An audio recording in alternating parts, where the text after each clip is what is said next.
Good morning. Welcome back to the Enneagram Mom Interviews. I'm Whitney Ellison with Ellison Enterprises, and today we have a fantastic guest for you, Mandy Shoemaker, who is a two-wing 3 from Cincinnati, Ohio. But before we get started, as a reminder, the Enneagram is a wonderful tool for developing self-awareness and empathy. Hey, Wise Wellness, I see you on there. Good morning. And speaking of Wise Wellness, we'll be talking about them in a second because they're our sponsor today. Our mission for this show is to amplify mom voices by telling our stories, honoring our differences, and offering useful tips from our specific Enneagram strengths that will help all moms and all parents in general. So, back to Wise Wellness Guild. Let's talk about them for a second. First of all, a huge thank you for sponsoring this episode. Wise Wellness Guild is a wonderful organization. It's out of Cincinnati, Ohio, but it has a global reach. It works with women all over the world and brings on talented coaches and advisors and financial advisors. I mean, a plethora and an abundance of resources for women to develop modern wellness. And actually their slogan is Welcome to Modern Wellness for Women.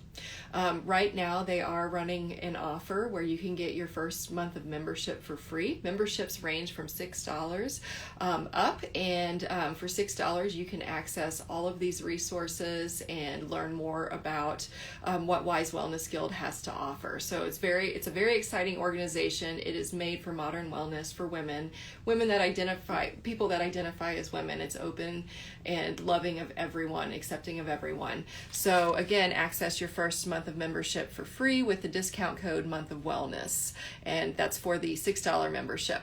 All right, so now on to our guest, Mandy Shoemaker. Mandy, as I said earlier, is a two-wing 3. She is a very busy woman and also a busy mom. She's got a cute little daughter named Violet who's a 1-year-old. And so I'm going to bring her on right now.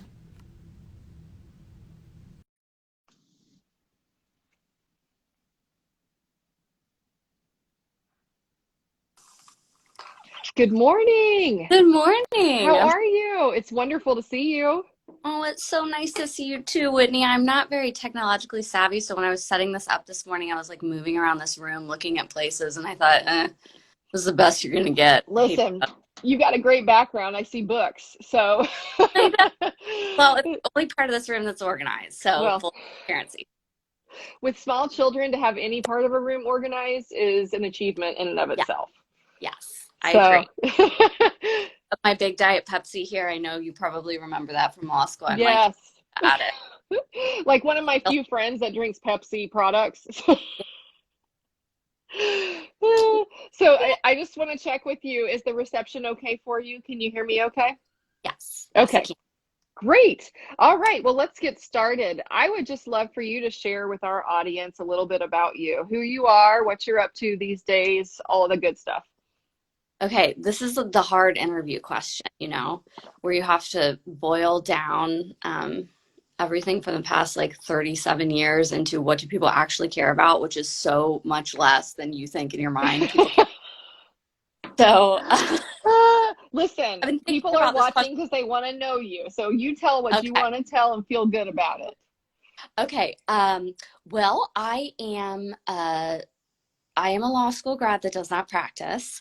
I intended to teach. When I was younger, I wanted to be a teacher. And so I went into college thinking I would teach, and I got an education degree. And when I did my first field experience, I realized that I personally was not going to cut it in the classroom. I was, doing a lot of self-reflection and realized it's the hardest job that you can have ever, period. I truly believe that. So I thought, okay, well, it's 2005. What does everyone do when their plans for what they were going to do after undergrad fall through? And that was go to law. My father's a civil litigator, and he is like my hero. So I thought, well, I've done hard things before, and I can study and I can read. I'll go to law school, and I think I'll practice education law.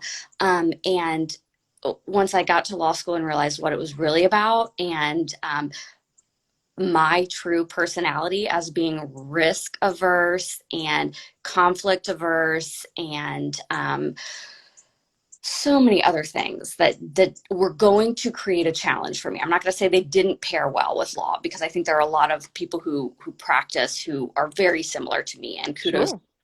But I started volunteering for the admissions office during my second year. And while everyone else was taking bankruptcy and wills and all the courses that you had to take to prepare for the bar exam, I took feminist jurisprudence and animal law, and I gave tours for the law school. And I realized I had a passion for higher ed and thought, okay, how am I going to tell my parents for a second time?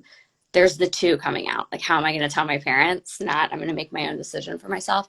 So I decided I actually wanted to practice, in academic advising and teaching. I went back and got another degree because I thought at the time that it was important for me to get that degree. Credentials had been kind of drilled into my head that that's something you needed to do a job. So I spent a lot of money I didn't have in student loans, and I went back and I got a third degree, and I started working in higher ed, and I really haven't looked back because it's been a phenomenal fit, teaching and education and training. But recently, a position opened with the federal government that was a really, really good fit in the judiciary, and I applied having a 1-year-old in the middle of the pandemic. And Uh-oh. Wait. Can you hear me okay? Mhm. Just got right to the crux of this great story. So Okay. you applied in the middle of the pandemic with a 1-year-old, Yes. and And I got the job, and it's amazing and I love it, but holy cannoli, y'all. Full time and a little person and a husband who I love so dearly, but who is whether he will admit it or not, dependent on me for the calendar and keeping what we're doing all day, every day straight. It Mhm. has been just a really interesting year. I have to say we're privileged in so many ways that I have a job, and that I can continue to work full time. I do a lot of the work that I do remotely. Thankfully, I have a very supportive um, boss and coworkers, but that's me in a nutshell. In my free time, I like glitter and dogs and color coding and all the things that are not associated with law or really high level professionalism. Love it. All right. So I want to touch on a few things here. Okay. All right. First of all, just to close the circle on this, you did finish law school, and I just want to call that out. Like you, so you committed and you followed through and you did it. Then you went to University of Penn, which, correct me if I'm wrong, is an Ivy League school, and got your master's degree in educational administration, correct? I did. It is Yes. non-Ivy. It is the one that most people associate as not being Ivy. Oh, quit being a two. So anyway, you had got an Ivy League master's, and all right, and so then you did go forward in academia for a while, and then it was fueled by your passion and your love for it. But how cool is it that you went full circle, and now you're doing what you love in the judiciary? So Yeah. that law degree was very much a part of your journey. It just took some time. Yes. To be exact, six. I have to do the Ten math. and a half years, right? Yeah. It's all Thank you. right, man. Yeah. Like, wow, it really, so every time I look back and think, wow, I was frustrated that I have all this student loan debt and I'm not practicing, or wow, I was frustrated that my resume has 3 years, that most people in academia look at and think like, what were you doing? You're just taking classes, you weren't teaching, you were, so it really did, everything happened for a reason. Yeah. Yeah. All right. So let's talk about what your job is now, because I want to dive into how leading with a two motivation speaks to that. Okay. It's amazing. It's a new role. I'm doing education and training for all of the staff, and within the Court of Appeals. So actually, I have to be completely transparent. The other night, my husband and I had a get together with some folks. I say some folks, two of them, uh, outside on a patio, and I was answering the same question. And as we were driving home, he said, Mandy, when people ask you that question, you don't have to give them like soup to nuts. You don't have to give them the history of the Supreme Court of the United States and why is this force of democracy and everything. So I work for one of the circuit courts that is a step below the Supreme Court. And it has been fascinating in my role to realize all of the different opportunities there are for civics education and training within the staff. I don't like to call it training, more like personal and professional development. And I also get to work with the judges. And it's just such a good group of people who are committed to the work of the judiciary and supporting the judges in the roles. But as you might imagine, being a two, I am a helper. And my job itself was a very broad job description to begin with. So when I started, my boss said, you have this opportunity, you can kind of do what you want with it. And then they sent out an email announcement that I was here, and the floodgates kind of opened, and people were, you know, um, we need training on this, we need training on that, we need help with this, we need you to be on this committee. And for the first few months, it was like, yes, absolutely, of course, yes. Oh, yeah. Oh, Tuesday at 9 p.m. Yes, I will. And Tuesday at 9 p.m. I should have said Friday, because it might as well have been a Friday. I said yes to everything. So, oh my goodness.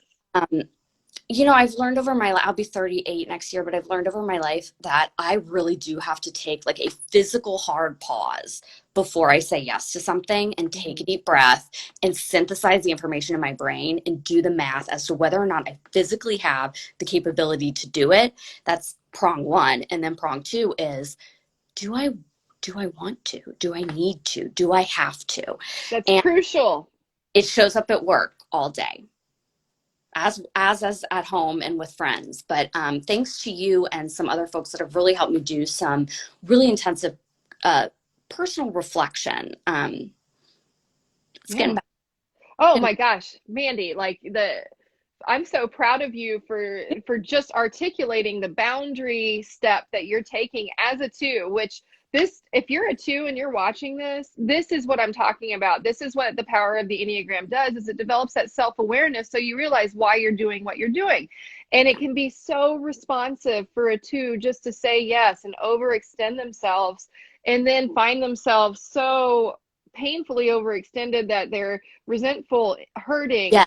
paralyzed, and so to be able to pause, which is powerful, and that's powerful for every single personality on the Enneagram, to pause and process and think before you make the choice that's going to affect your day to day. Why am I doing this? Am I physically capable of doing this? And most importantly, do I want to do this? Is powerful. Yeah. So I applaud you for that. And I just want to take a moment to really honor that and say, great job. Thank you. Yeah. I think it can sound silly to some people who have done that naturally all their life, to think that it takes someone like me it's an arduous process, and it's all day, from the moment I get up until the moment I go to sleep. Mm-hmm. The inclination to say yes and just do it all is, I had to really realize how many balls I was dropping at that, how many people I was letting down. And so I also think it came back around to using the two to focus on why I should not buy into that two mindset so much, because it was like, if you're doing this to be a help, you're not helping anybody if you're not doing it well. Or, we laughed when you first introduced me to this Enneagram, because I said I wanted so badly to be a 9. 9s they just looked so hip to me, like peace. They did things because they really wanted to. And you made a very poignant statement, and you told me, when you read the models, and one of them like makes you physically feel something like, oh, that's uncomfortable, in the lower end, when you're like in the basement of the strength, that could be a sign that it's close to your heart. And one of the things about twos is I want to think that I'm doing things because it's a genuine want to help, but it comes so much from a need for recognition. It really does, for validation and affirmation. And when I read that, I thought, ew, what a horrible, oh, yuck. Oh, all right. God. That's what I Well, that is like the Enneagram journey in a nutshell, right? You yeah. feel, as soon as you discover your core motivation, you feel very naked and very Oh, vulnerable. yes. I came home and said to my husband, I'm a 2 and you have to do that. You have to take. He said, I will never. And I don't. And I know you don't have to explain to me what a 2 is because I know. I've lived with you for long enough to know. Oh, that's funny. Well, we'll work on him. So I also happen to know her husband who I graduated law school with. So there's that piece Yeah, too. he's not a 2. No, Just he's clear. not. He's not. Hi to everybody that's just joined us. I see you waving and watching. Thanks for joining us. This is a great conversation. All right, so you've touched on some great information about how the career path that you've chosen has spoken to your motivation. Tell me about outside of career, day to day. You're a mom of a little, you're a partner with somebody, you have friends, you do things. Well, we do as much as we can in a pandemic. How do your day to day activities speak to your Enneagram type? I all day in every way I can notice my tendency to want to be helpful and to maybe insert myself where I'm not even asked to be helpful. My husband would be putting the dishes away, and there's like a driving force in my body that I can't just let him do it alone. And we joke about it because I will walk over and he will say, you're like physically in my way. You're trying to help and you're physically, like, you're frustrating me. So there's a lot of even household chores that are kind of influenced by the 2. But what has struck me most about being a mom really is that if Violet struggles with anything, I like feel it in my whole body. She was Mhm. trying to put her shoes on the other night, and I thought, oh gosh, she's not going to be able to do it. And I need to get in there and I need to show her and I need to take her little foot with her little toes and put it. And my husband just looked at me. He is so good at helping me. I talk about him like, he picks on me, but he helps me kind of notice this. And he just looked at me like, she's going to have to learn to put her shoes on. She's going to have to do it. So it has been a new process, like starting over. I felt like I had the work kind of. I had worked that out and I knew how to say no to people at work. If it wasn't in my job description, it wasn't going to serve me well. And with friends, I was just when I got pregnant, I was just getting to the point where someone would call and say, do you want to do this? And I'd say, no, thank you. That's the best dramatic interpretation Like, of a 2 saying no that I can think of. Like, I, except maybe get a washcloth and mop your head from your no, I know. perspiration. I don't know that sent me an Enneagram video of like an 8 coaching a 2 because it was like, just say no. Well, just say no. What's wrong with saying no? You have other things. And the 2's like, no. I really, maybe another day. I still fall back on that. Maybe another time. Because I want everyone to feel wanted and I want everyone to feel needed and I want them to know that I care about them. But I am tired. Like, I am really tired. So I had gotten there with work. I'd gotten there with friends. And then I had this little being come in the world and I didn't realize how much my own mother probably struggled with, as I'm a first of 3, just letting you learn on your own and have the experiential learning that you need where, goodness forbid, you meet a challenge Right. and it not be snowplowed for you. I have a great fear that I will be a snowplow parent, that I will just move all of the obstacles out of Violet's way. So I'm reading every book that has been published on the subject. And Glennon Doyle has been quite helpful to me, as has Brene Brown, just accepting the physical hurt of not helping. Hey, I think that the physical hurt of not helping, that is so in tune with helping people that are not twos understand the experience of a Mhm. two. And I love that so much. And I want to make you smile for a second, because you called out the unequivocal patience it takes for a toddler to put on their shoes. Yes. And I want to give you a demonstration. I want to give our audience a demonstration of Enneagram type motivations and why they're so important, okay? Because for Mandy, her motivation for helping her toddler was, oh, she needs help. She needs help. I need to help her. I can't handle her not being able to do this herself. This is hurting my heart. She needs help. Now, for an 8, for a toddler putting on her shoes, I would react physically the same way and really have to restrain myself from helping the child. But it's not because I feel sorry for them. It's because the situation, the control in the situation is unraveling, and the time that it will take, the Yeah. glacial time Yeah. it will take to get these shoes on those feet by the hands of a toddler is going to completely disrupt and make chaotic the schedule in which I need to stick to get through my day. And so I am going to have to bind myself for different reasons, but the action is the same. I want to help. I want to help, you know, but different motivation. Yeah. So just want to kind of articulate that to, this is why we do the things we do, and it's different for everybody. And I just love so much that example because it's so palpable to so many people. It happens every day. She's Yep. got shoes on. Yep. So And she's got to learn how to do it. And that, I mean, we can't be having a 14-year-old and we're putting their shoes on for them. Like, amen. you gotta get moving. Gotta fast. And Violet has a gross motor delay, so she goes to physical therapy. And that I think that I don't want to say this out loud because I've been thinking a lot, but it's teaching me.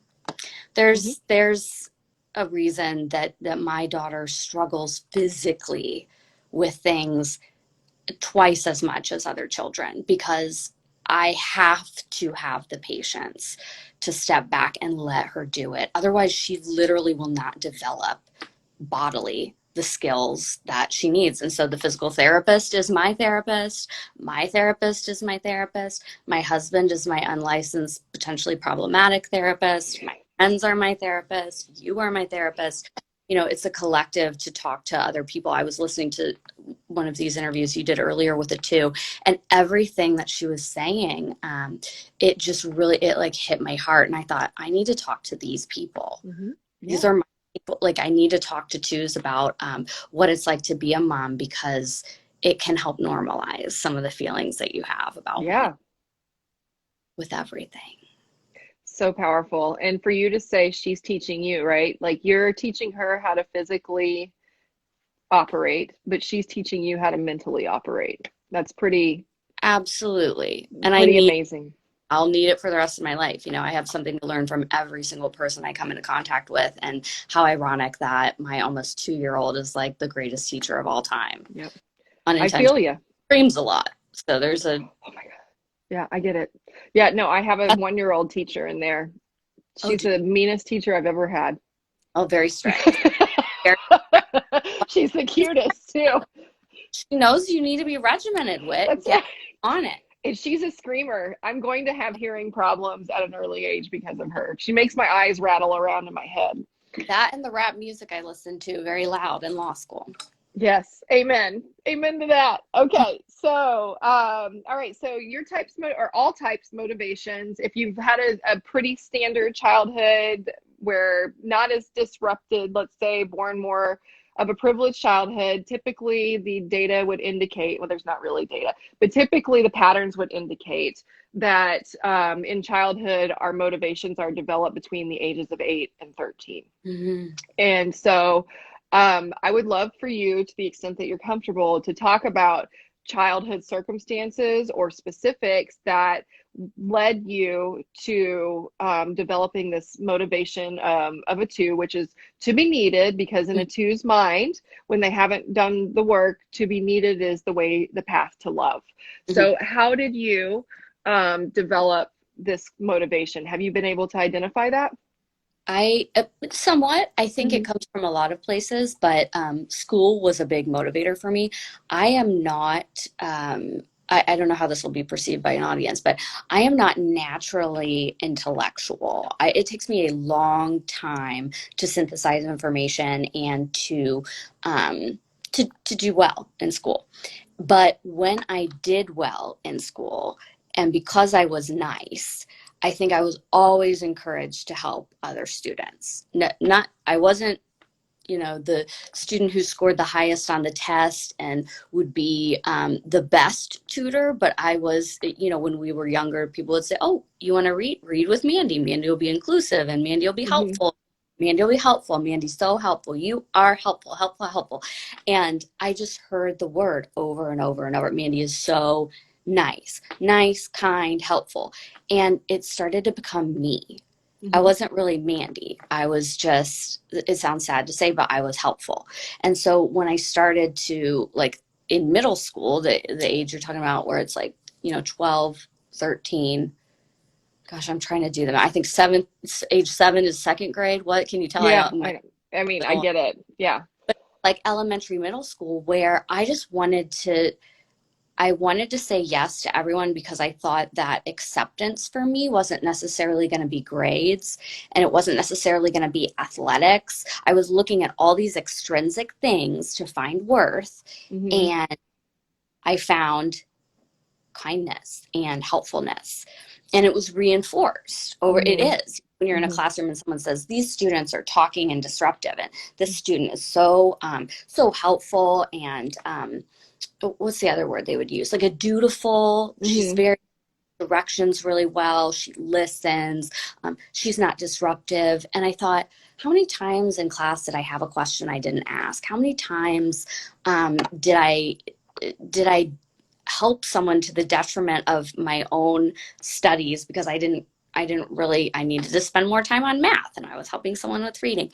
And I think at home, my parents are the nicest people you could ever meet. I saw helpfulness modeled. I don't know that they're both twos, but I saw it modeled in every way. Hmm. So I aspired to that, and my Hmm. parents were heroes, and I wanted to be just like them. And it wasn't until I got much older that I realized there was a nuance there. They did say no to people. I didn't see it. Sure. That's incredible. And it's definitely speaks to the childhood of a two motivation. And it's a reminder to all of us as parents of young children, to not to be very cautious about tying their identity to a characteristic. Because like you said, it became you. And I know that you've spent a lot of time untethering from that, as we all have if we're doing Enneagram work or any other personal development work, to kind of peel back the layers and get back to who we really truly are, before we became the, before we shifted out of innocence and into our personalities. Yeah. So, I think that's a really profound story, and absolutely gives a great understanding of how a two motivation can develop in childhood. So thank you for sharing that. I probably would have been a 9 if not for so many reminders. I'm just kidding. Oh my goodness. Okay. So, I want to touch real quick on your three wing, and just hear, I'd love to hear a little more. I heard a little bit of that in some of the things you said earlier about how, helping people, one, it kind of generated that feeling of love and worth for you. But two, I heard you say a word that stuck out to me that really spoke to a three wing, and that was recognition. So Mm. can you speak to that? And again, for those of you watching that aren't familiar with the three wing, a three's motivation, they're the performer or the achiever, and their motivation is affirmation, external affirmation, accolade, and achievement that is visual to them, so, or to others. So tell me more about your three wing and how that comes out. Yeah, I admittedly I waffle on my wings. I'm a wing waffler. I'm not sure if it's a three or a one. I think initially I really clung to the three because I lack for whatever reason intrinsic I don't want to say motivation, but I am very extrinsically motivated, and a lot of that comes from like if it's recognition from others. It doesn't necessarily have to be like a gold medal in a very coveted type of competition. It can just be someone saying to me, "You did a good job," and Hmm. it's my daughter or my husband. Yeah. So that recognition piece, I think because I don't most of the day recognize my own worth Hmm. intrinsically. I don't take the time to meditate on that and think, wow, look at all I've accomplished and look at all I've done. I crave that. I need that extrinsic recognition to remind me that I'm doing okay, whatever okay means. Hmm. And I noticed when I was working with students in a higher ed setting, it was with honors students specifically, that need for recognition was not only something that students wanted, but they needed. And Hmm. I thought, I wonder how much of this is developed in school. Hmm. When, you get to middle school and you start thinking, oh, there's a letter grade placed on my achievement. And it's like, I'm a B, not an A. Some kids probably thought, I don't care. I really don't care because I want to go skateboard or I want to go play with puppies or whatever. But for me, I think really when I started being put at goalposts academically for things, that's when my shift toward, oh, you get recognized if you get an A, and they put you in this box with other kids that are like the good kids. Hmm. Don't get the A, you're not good. That Hmm. makes me feel like I'm swinging back over to the one wing, which is Sure. duty and honor. But definitely school is a big part of that because I was in school until I was 28, and that's when Hmm. I really started doing the important work. Like, Right. I don't get a letter grade for life. I just, oh my gosh, what am I going to do with myself? Well, that I do think that speaks to three, and I love that you brought up the one wing as well because I really want to reinforce that most people will tap into both of their wings throughout their lifetime, and so for you to swing back and forth between wings or neither is Mhm. perfectly normal and fairly common. Like that is something that I want to make sure you may very well work with both wings. And it's great when you recognize that because then you can recognize the motivation behind that kind of tags onto your core motivation Yeah. of being needed. And so all it will do is continue to grow that self-awareness. The other thing that I heard you say that I would love, like from an Enneagram education standpoint to share with our audience is twos are within the dependent stance. The dependent Mhm. stance is the one, two, and three.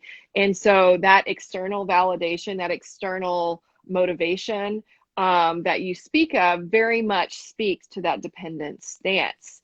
And so all of those things are really helpful call outs as somebody's doing personal development as a two to really think about critically.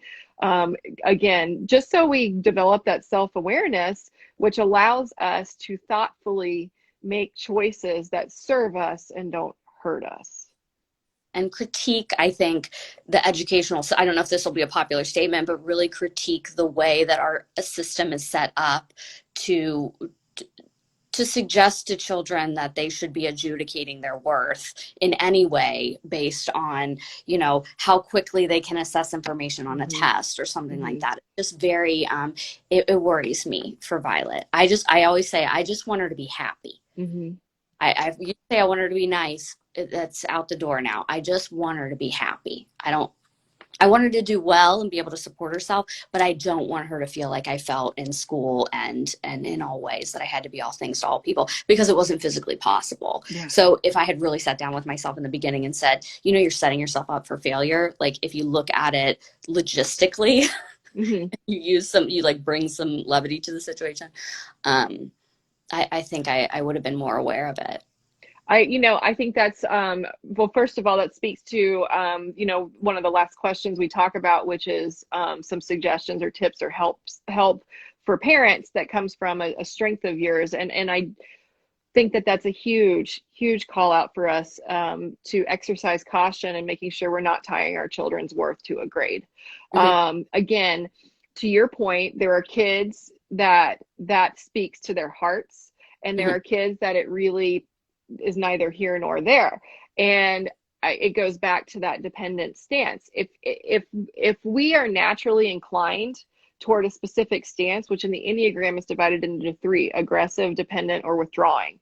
If you're in the withdrawing or the aggressive stance, that may not be as big of a concern to your child. They may be less inclined to tie their identity or their worth to a grade. But and it's not always true. I don't want to make a broad statement, but to give more clarity to this, if you are a child that's more inclined to a dependent stance, which external validation is very meaningful to them, then this is a major watch out to be careful about ensuring that the systems that we have in place that we have to abide by in terms of where we send our children to school and how the public school systems operate, and even the private school systems, oftentimes is a grade-based modem that may really affect the way that your child is motivated to do the things that they do, and to watch out for that. And as somebody, Mandy is an expert in the educational field. Like, this is excellent, excellent advice. So great call out for that. Thank you. Well, I think the hard thing too with that though is that our society, it's systemic. The success is associated with that type of thing. So to hear someone say like, tell your children grades don't matter. That's not the ultimate solution, but for me, it's going to be in every area. I'm just going to keep reminding Violet that whatever extrinsically she's doing, that is, whether that's sports, it's not going to be sports. Or my husband and I were joking when we got pregnant. We were like, do you think she'll do gymnastics? Do you think she'll do soccer? And Kyle looked at me and he said, she's going to do reading. You were like, yeah. True. But just helping, I hate to say like I'm going to give a 3-year-old like a primer on systematic structural issues. I don't know, I never say never, but I'll keep talking to her about what she brings to the table that other people don't get a judgment on, and that it is just inside her and how cool it is. That's awesome. Yeah. That is awesome. So, how has the Enneagram helped you in motherhood? Oh, wow. It's really given me awareness of the tendencies that I have. I think we've talked about it here for the past half hour. It's given me not only that awareness, but it's also given me kind of language to use to ask for help and to consult with other folks who approach things differently than I do. And instead of just saying, I see you parenting in a different way, can you tell me about that? I feel like I would call someone like you and say, okay, how in this situation would an 8 react, and what would your motivation be, and how would you think about this? Not necessarily asking you exactly step for step what you would do, but I really want to get input from others on their experience as the Enneagram relates to their parenthood, because I think it can help me think about different ways to approach a problem. Just because I'm a 2 doesn't mean that the only mindset that I have to have is help, recognition, validation. It can be, I'm experiencing frustration and anger. How do I let that out? Because I haven't done that in my life. So to talk to people who are experts in doing that, who do that naturally, it's kind of like Clifton strengths. I know what I'm good at. I have harmony, I have input. But if you ask me to be commanding on a subject, I'm going to need to practice, and I'm going to need to consult the experts. So I love that other moms have been allowing you to kind of delve into this with them, because it's really helped me think, oh, that's a very different way to look at that I wouldn't have initially thought of it as. And that's going to be very healthy for me. Very healthy. So I those of love it. that have done this before, like this is creepy. I have a pad of notes that just says like 3, maybe think about this. 6, don't always be worried, Oh man, thank you. That is such a great compliment. I really appreciate that this is making a difference for you, like this work is. That means so much to me. We could just Thank make you. F, okay? And then you can like share it far and wide. I'll give you full IP ownership. It's such a lawyerly thing to You're say. just gonna have to recognize me. Oh, No, just listen. I am so pleased that this was meaningful to you. That speaks to my heart. kidding. Thank you. And you have already offered up some amazing things to think about in terms of tips or parenting secrets or just encouragement for parents that speak to your Enneagram strength. I want to recap that real quick and see if there's anything else you want to add to that. So one is making sure that as your child is in school, and this is coming from, for those of you that just joined, this is coming from an educational professional. As your child is in school, if you see that external validation is meaningful to them, ensuring that they don't tie their worth to their grades, and that they understand that they are fine just as they are, and to make sure that they're doing things that drive them to happiness and success in life as it speaks to them. Does that? Yes. If someone had asked me what I liked rather than what I was good at when I was in school, I think it would have been, I didn't know what I liked because I never thought about it. I always just thought about what am I good, what do I get that extrinsic validation for? Oh, writing? Okay. I guess that's what I'll do. Certainly I wouldn't do math because I haven't performed as well in that area. So just asking if I liked math, did I like it? Maybe I did. I don't remember, to be honest with you. Yeah. Yeah. Yes, it reminds me, I liked math until I had a teacher that was very nasty to me. And then I didn't like math anymore and I didn't feel good at it. Isn't it amazing how impactful? But for me, as an 8, my motivation wasn't shame. It was anger and rebellion. Like, well, I'm just going to never do math again and forget you. Like, who cares? And now I'm like obsessed with spreadsheets and numbers. I mean, it's fun. So totally. Okay. So that's a great call out. When you find yourself having the urge to do something for your child to help them that they need to learn for themselves, pausing. I write it down too. I think when I look back at the end of the day, at every time that I wanted to help, I think, oh, wow, this would be a horrible childhood to have if my mother interceded every time I was trying to like literally put eggs in my mouth. Yeah. I'm like, okay. Do it, but you just take your little mouth and you chew it. Like, she'll stuff a bunch of food in her mouth and she won't chew it. And I'm like, oh my gosh, what am I going to do? I'm going to put my hands on you. You look back at the end of the day and you think like the number of times that I wanted to be helpful, that then she did it herself. Some days it's been, weekends are bad. I got That's awesome. Okay. So, what else would you like to add to this in terms any other parenting things that you're learning as you go that you think might be helpful? I was just going to say that, Whitney, like, I don't even feel worthy of being on this podcast, whatever we're calling it, vlog. This live. I'm an elder millennial, I swear. But I'm only like 2 years in, and whoa, y'all, this is real stuff. So I don't know that I have other tips. Just my email address is mandyshoe@gmail.com if y'all have tips. So actually, my friend Mary Catherine, who I talked to on Wednesday, she's an 8. She said it best. She's like, none of us know what we're doing. Oh no, never will. And it'll change. It depends on the person. It depends on the day. Yeah. I've got it all figured out. I bought this Halloween costume for her. I thought this was gonna be so cute. She hates it. She wants to be Baby Shark instead. I'm like, oh, it's basic, but it's fine. So I have no idea. She doesn't eat meat. I don't know. I don't know where that comes from. She'll like pick meat out of spaghetti sauce and like put it on her plate. I'm like, how am I going to get my daughter to eat meat? Hey, guess what? I don't have to right now. Like, I don't have to figure out physiologically why she will not ingest meat. Listen, It mine's the queen of carbs at this point. I'm just wanting her to eat. Well, that's it. My daughter, so like I think there's something that has to do with it. But no, we're just she sleeps through the night. She just hit me last night for the first time in the face, and I looked at her, and that's a really, I know we're getting low on time, but that makes me think of something. When I was growing up, my like when I would do something wrong, I remember a lot of people in my family saying like, oh, that makes me sad. And I remember thinking, oh, I never want to make anyone sad.